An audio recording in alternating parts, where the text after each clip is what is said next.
అయ్యో స్వామి, మంచినీళ్ళు ఇవ్వండి. మంచినీళ్ళు తాగండి స్వామి. ఎంత ఎండలో ఎక్కడికి వెళ్తున్నారు స్వామి? శబరిమల. శబరిమల. స్వామి శరణమయ్యప్ప. వస్తాను స్వామి, తిను మా చెల్లి మోగది, మాటలు రావు. కొంచెం ఆ అయ్యప్ప స్వామి వారికి చెప్పండి స్వామి, మాటలు రావాలి. స్వామి వారికి దండం పెట్టు, మాటలు రావాలండి. పాదాలు పట్టుకో.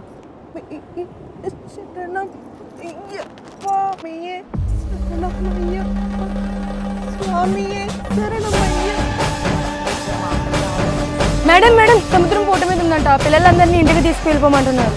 అంటే ఆ అయ్యప్ప స్వామి. స్వామియే శరణమయ్యప్ప. శరణమయ్యప్ప.